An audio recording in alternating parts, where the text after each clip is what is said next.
The Paris suburb of Saint-Denis, an hour or so before dawn.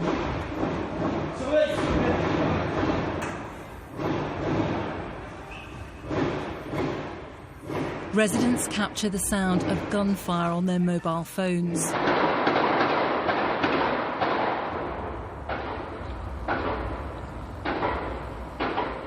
With elite armed units spotted on the empty streets, it becomes clear the hunt for France's most wanted has reached their neighbourhood.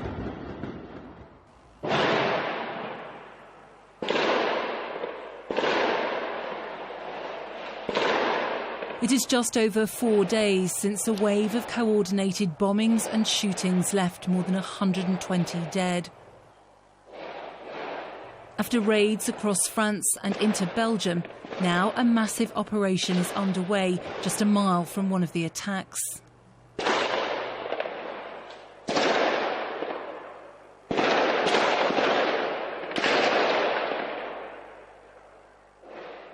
They had thought he was in Syria, but intelligence has led police to conclude the mastermind of the operation, Abdelhamid Abayoud, was under their noses all the time and hiding out in a Paris apartment with his accomplices. A Belgian of Moroccan origin, this time police were determined they would get their man. He'd evaded capture before. For several hours, gunfire, grenades and heavy weapons could be heard.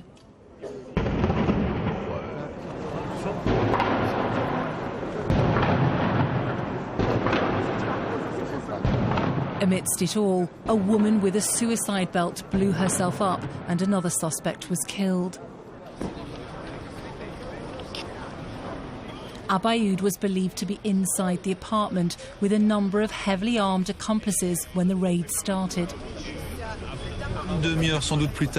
Police took 5 people alive from the building, then watched as this man, Jawad Ben Dao, gave an interview revealing it was his apartment under siege.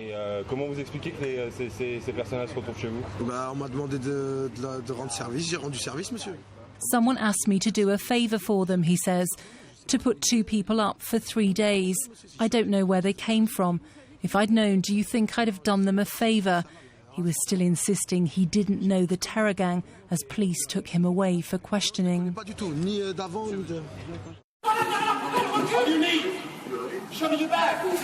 Show me your back, shouts a marksman, indicating the suspect is an English speaker. The residents of Saint-Denis had been told to stay indoors and away from windows, but some couldn't resist watching events unfold. Locals hadn't been warned in advance of what was to come for fear of alerting the terrorists thought to be holed up in their neighbourhood. We were asleep when, at 4:20 in the morning, we heard gunshots from the police and bombs and all. At first, the police, they wouldn't let us leave the flat. We were stuck inside. We couldn't open the door.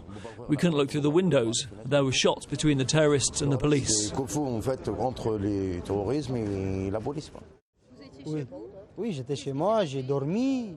I was at my house, I was asleep, I heard cries and then I heard gunshots. That's all I heard. I was afraid my son heard and he was crying a lot. I tried to calm him down, but he was crying and then he did calm down. The police arrived and they said, "Get out quick, this building's going to blow up." I said, "What's going on? What are we doing? I need to get things from there. I have things in there, nappies for my son, bank cards. I wanted to get my money and get out of there." What did I do? I threw myself on the floor and lay under the bed. I was scared. I waited. That's normal when you hear everyone firing. I thought if I left my house, they would kill me. While I was waiting, the building was trembling underneath me. When I looked up, I saw that the 3rd floor apartment had exploded. But I didn't leave. I was scared.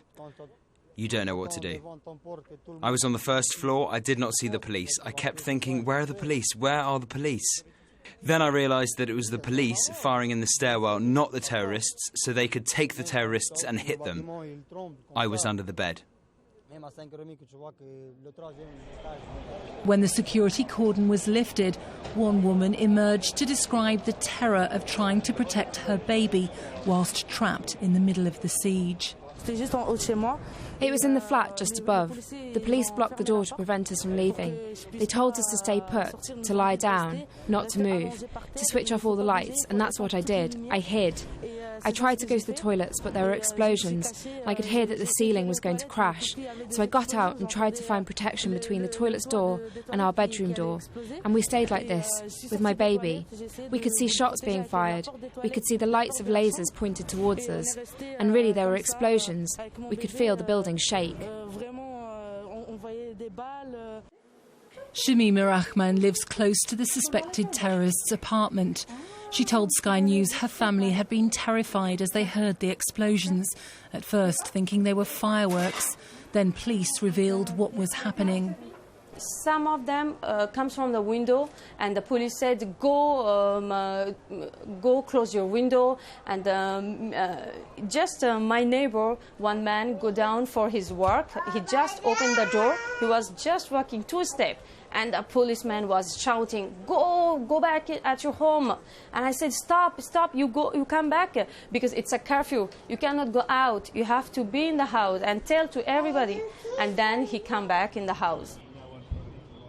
In the immediate aftermath, police refused to say whether they had successfully located the suspected ringleader of Friday night's attacks.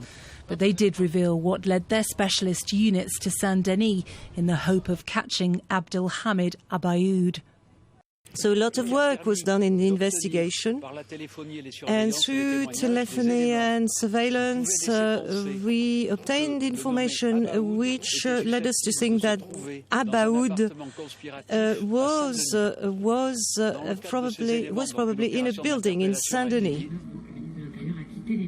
3 of the suspects were taken away from Saint Denis in this van. The man who filmed the footage has told Sky News of his shock at finding what could be the world's most wanted on his doorstep. Well, it was strange because the people they arrested were just under our window. It is a bit frightening to see all this near your home. Never would we have thought that this would happen in Saint Denis, because Saint Denis is a multicultural area with all religions living side by side, Christians, Muslims, Jews. Everyone mixes with everyone. We all know each other. France's elite units risked their lives to root out the perpetrators of an event which has rocked their country. A cell hiding out within spitting distance of Friday night's attacks. By nightfall, the nest had been exposed. It's not clear whether the windows were blown out by the police assault or the force of the female suicide bomber's explosives. Forensic teams combed through debris, trying to work out who the dead and injured are. Until this morning, the French authorities had said they thought Abayoud was in Syria. The suspected 8th attacker from last Friday, Salah Abdeslam, was also on the run prior to the operation. It's thought he helped the gang with logistics and rented a VW Polo to transport the Bataclan Theatre's suicide bombers to the scene. After a day of high drama, it fell to the French prosecutor to reveal the 2 key wanted figures could be amongst the dead or may have slipped the net. We're not sure about the identity of the people who were in the building, but I can say that Abayoud and Salah Abdeslam are not amongst those arrested. The investigations are therefore underway, both for identifying the dead terrorists, those who have been arrested, but also all those who are likely to have been involved in this campaign of attacks, either on French territory or in Syria. There have been hundreds of raids across France over the last few days, trying to crack what now seems to be an organised unit with links to the Molenbeek district of the Belgian capital, Brussels. Scattering the efforts of the security services will have delighted Islamic State. All of this is indicative of IS's divisionary tactics. It's all built around trying to scare people, trying to polarise society, but also to make the security services look weak. France's president was asked to speak to a council of mayors from across France. His security forces may be facing tough questions, but his line on the direction of his country is unwavering. He had this message for the international community. Nous devons former une large coalition. Une coalition. We must form a large coalition, a coalition to bring decisive blows on Islamic State. We must do so here again with a spirit of unity within the international community. I understand well that countries do not share the same interests, the same vision, even the same allies. But what is at stake is to put an end, to annihilate an army that threatens the entire world. Those who lost their lives in Friday's attacks came from 19 different countries. 129 people enjoying a night out, 350 more injured. Parisians have endured a multitude of emotions these past few days.